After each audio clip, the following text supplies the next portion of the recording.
Have you ever been cheated on?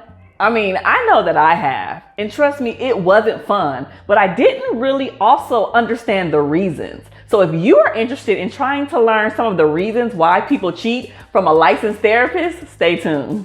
Hey everybody, welcome back to my channel. It's your girl Keandra Jackson here, licensed marriage and family therapist. And today we're going to be talking about the 12 reasons why people cheat.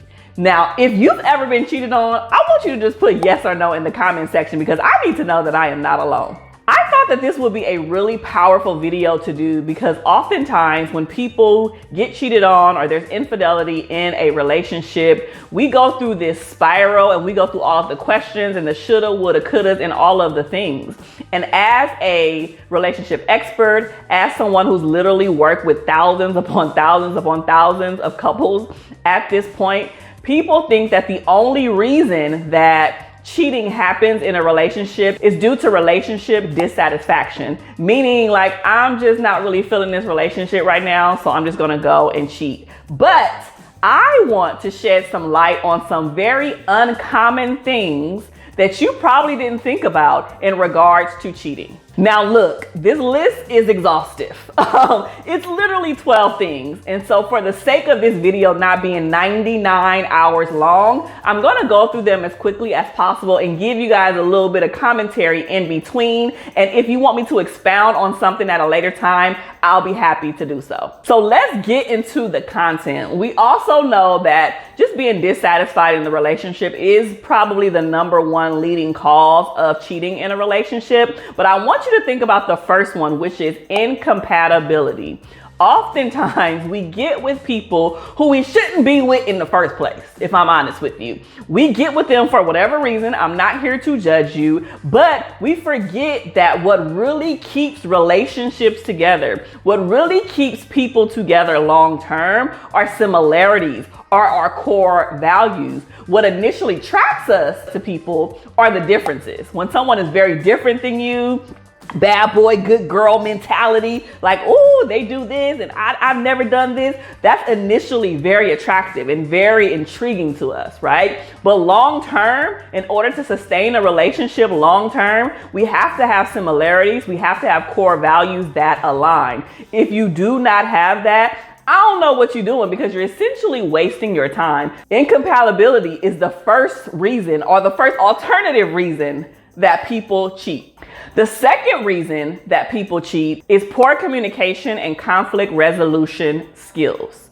Now, I've said this exhaustively 1,000,001 times. I firmly believe that communication should be taught in like elementary school because no one teaches us how to effectively communicate, but it's one of the core aspects of human development, you know? And I think that we do ourselves a disservice by not teaching ourselves how to actively listen, how to communicate your thoughts and feelings, even when things are going well and even when things are not going well. So in regards to poor communication, this is another reason why people cheat, because they just don't know how to effectively communicate. Hey, my needs are not being met in this relationship. Hey, I don't know what to say or do when I am flooded with emotions and anger or frustration or annoyance or any of those things bubble up.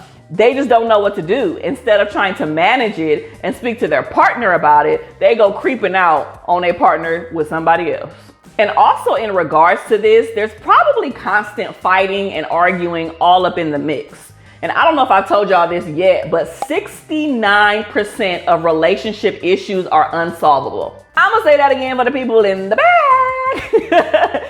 69% of relationship issues are unsolvable. So that means when you get with somebody and whatever your 69% is in your relationship, can you deal with that for the rest of your life? That's something that you need to consider. The third thing is the level of investment. This is directly attached to the level of desire and interest that you have in the relationship. So if you are not fully invested in the partner, in the relationship, of it growing, of it evolving, of attaching goals and seeing where you guys can go collectively and together, you're not going to value the relationship. And you're also not going to stay committed in the relationship either, right? Because you're not attached, you're not invested. Think about all of the other opportunities and the things that we were just real nonchalant about. Like, man, I'm not really invested in this. It can go either way. I don't care if I lose my money or not. It's whatever. When you feel like that about something, you don't care.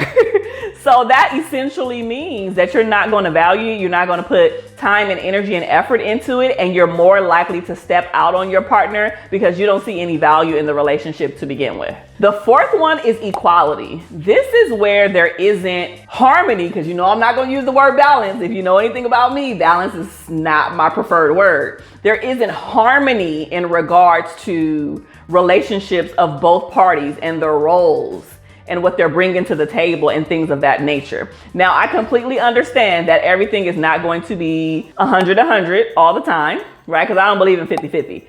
I understand that there are going to be times when it's 80-20, when it's 60-40, when it's 70-30, when it's 90-10 for whatever reason, because life definitely lifes and life be lifing. And so in a sense, we have to understand that equality is a huge part in this. If you feel like your partner is not carrying their weight, whatever you guys decide what amount that weight is in your relationship, for your relationship is up to you. But if you feel like your partner is not carrying their weight, then that tells you right there that that is another opportunity and another reason why they could potentially step out in their relationship, because they're feeling like their needs are not met. They're feeling like they're not with their equal. They're feeling like they haven't met their match, so to speak. And so you only can sustain that and do that for a small amount of time before you start looking elsewhere to see what else is out there. Number 5 is childhood trauma or childhood issues. You guys know that I have created other videos in the past about childhood trauma. I'll link it up here if you want to check it out. But it is so important for us to manage and deal with our childhood issues, because I've said before, they will bubble up, honey, and show up in every single relationship that you have moving forward. And so this is another reason why people cheat or could cheat. And I'm just gonna say this right now, before I even move on and continue with this thought, I'm not saying that any of these are valid reasons for people to cheat or that is giving you a pass to cheat. I'm not saying that at all. What this video is trying to entail is to give you alternative reasons why people cheat, because it's not always just as simple, cut and dry. It's not just like, oh, he went out and got too drunk and he slept with somebody. That could be the issue, but there could be something deeper that we need to explore as well. So keeping on with the childhood trauma and the trauma stuff, that could absolutely be impacting the relationship. Now, everybody's trauma is very different, right? It could be sexual assault, it could be abandonment, it can be physical abuse, so many different things that happens in a person's lifetime. And so understanding that some of those issues might still be plaguing them is really important. And so that could be another potential reason why someone cheats, is because they have some unresolved issues that happen in their childhood that is preventing them to have a healthy, happy relationship with you. Number 6 is paraphilic activities. Now, y'all probably are like, what is that word? I'm gonna break it down for you. It's basically desires and fetishes that are not widely accepted by society or even your partner that could potentially lead them to cheat. There are some people who are interested in some very kinky and freaky things, okay? And there are some things that people are interested in that are absolutely very inappropriate for multiple reasons. So we're not going to get into all of that part right there, but we're going to keep it legal and we are going to keep it safe and we're going to keep it right there. But there are some things that your partner may be interested in that you're just not with. I don't want to get too deep into it because I don't know if it's going to be some kids or somebody watching this, but you know, like S&M and like some real kinky fetishes, foot fetishes, and you know, like some things that go a little bit outside of the parameters of which a partner might be comfortable with can literally lead them to cheat. Because if that is a strong desire on the inside of them and they have fetishes, they have things that they want to explore, whether that's in the bedroom or outside of the bedroom, because there are fetishes and desires that have nothing to do with any type of sexual content, but it's just weird to most people. It's just creepy. It's just like, you like, what now? You do what? And your partner just might not be with it. So what they do is they try to seek out that void that they're not getting by watching things online, or by going and finding a community or a person or persons, plural, that may be interested in the very thing that their partner is not interested in. And number 7 is porn addiction. I don't care what anybody says. If you are addicted to pornography, you have a distorted, a warped sense of what intimacy is and what it can entail. And so oftentimes that can impact a relationship and also can drive someone to cheat, because what they see in porn may not be lining up with what they experience in the bedroom with their current partner. And so oftentimes, I mean, if you're watching porn, depending on what type of pornography you are watching, you know, it can get wild. The storyline could be crazy. And, you know, there's a whole bunch of stuff that may or may not even be realistic, right? And now you're projecting that onto your partner and thinking, well, in the porn, they did this and you don't want to do this. And I was supposed to flip you upside down, but you don't want to do that. Listen, don't nobody got time for that, right? So again, just as we mentioned with the paraphilic activities, this is an area where they try to seek out their fantasies or their urges or that addiction in real life because they feel like their partner is not meeting their needs in this particular area. Number 8 is substance abuse. Essentially, this is just completely impaired judgment and very poor impulse control. So if you know anybody who is addicted to any types of substance, whether that's hard drugs or not, you know that their awareness is different. You know that their impulse is very different. You know that their thought process is very, very different. And so sometimes that can lead your partner to cheat, because when they are under the influence of whatever the drug is in particular, they can get put into some very sticky situations. And because they have impaired judgment, they don't make the correct decision in the moment. If you are completely wasted, drunk, I'm talking about beyond, about to black out, pass out, and you're out in an environment where someone tempts you, you know, sexually, and you go with that advance, guess what? Your judgment was impaired because you couldn't even think in your right mind, right? And so now you out here cheating on your partner because you have some type of substance issue or addiction. Now, I'm not talking about just a one-off situation. We're talking about people who have pervasive substance abuse issues that they probably need to seek help for. Now, number 9 is cultural norms. So this is basically when a particular culture has different societal views on what a relationship entails. Now, this could include open relationships. This could include poly relationships. This could include a whole bunch of different things under this umbrella. I remember I was recently at an event. I was on the Best of Me tour with Stefan Speaks, and we had an elite lunch. And so one of the other ladies that was at this VIP elite lunch with us, she talked about being Muslim and growing up in a household where her parents were married, but at some point her father decided to take on a second wife. And that's very normal in their culture and very much, you know, typical, right? And so she didn't really think anything of it until she got older and grew up and started to have a different paradigm shift. And so she basically was like, my dad cheated on my mom. Yeah, he took a second wife, and that's cheating in my eyes now, right? And so that is just an example of how in different cultures, norms are very different. The relationships are very different. And what we view as normal in the United States or in our particular society may be very different in another country or another religion or another sect that we have to be aware of. So this might be another reason why people cheat as well, based on their cultural norms, society, and what they view about it. Number 10 is the power disparity. This is basically where there is an imbalance or an inequality in regards to societal views on particular things like gender and income and things of that nature. So thinking that your partner might have an advantage over you because he makes more money is and could potentially be a reason why someone would cheat, right? We know that men get paid way more than women. We know that, don't even get me started on the coin that Black women make compared to other ethnicities and races and males.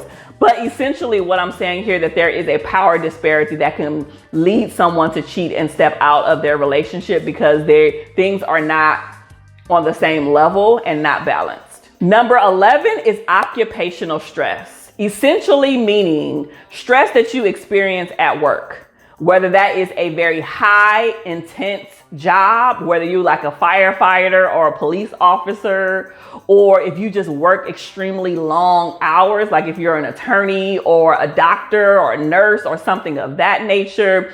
All of those things can impact a relationship, because when you come home, it might be very hard for you to connect with your partner when you are extremely tired, when you are burnt out, when you are exhausted, when you don't have anything else to give because you just gave it all at work, and that impacts your home life. And so if you don't know how to manage that, if you don't have a work-life balance, if you can't even communicate that very thing to your partner, it absolutely can allow your partner, not allow, but it can, it can push your partner to cheat, right? Because again, their needs are not being met at home. If you are like, hey, I work 23 out of the 24 hours of the day, which hopefully nobody's doing that. That should be completely illegal and freaking unhealthy and ridiculous. But for the sake of just going with this example, if you work 23 out of 24 hours a day, when do you have time for me and the kids? When are you gonna come home? When are we gonna talk? When are we gonna have sex? When are we going to do anything? And so that is why people start looking outside of their relationship, because their needs are not being met. And when we talk about needs not being met, it's not always sexual. I'm gonna break down the different types of cheating in another video, but we think that sexual cheating is the only type of cheating. No ma'am, no sir. People get attached emotionally to other people as well. And depending on what your perspective is on cheating, that's a form of it too. Can you imagine you working 23 out of 24 hours of the day, not having time for your partner, but then when they go to their work and their job, they are connected with another coworker who actually talks to them and listens and meets their emotional needs and share their thoughts and feelings? Yeah, that's a form of cheating too. And last but not least, number 12, y'all. This is the place of residence, essentially like where you live. So if you live in a very high traffic, poppin' city where there is tons of people, that also means there's tons of options. I'm just thinking of cities like New York and Los Angeles, where I'm at, and Atlanta and Texas and all of these places where there's just a lot of people. That means that your options increase. That means you can look around and say, ooh, okay, that one over there is kind of cute. Am I gonna do something about that? That just means your eyes are open compared to you living in a small town where there's only 14 people. I'm exaggerating, but for the sake of this example, there's only 14 people in this town and you're not interested in any of them. So your options are a lot more limited. So you probably won't step out and cheat on your partner, because I'm sure all 14 of those people in that little small city and small town know each other. So even if you did try to cheat, your partner would easily find out. So if you found any of this helpful, I want you to go ahead and smash like, subscribe, and get notified of my weekly videos coming your way. Until next time, see you guys later.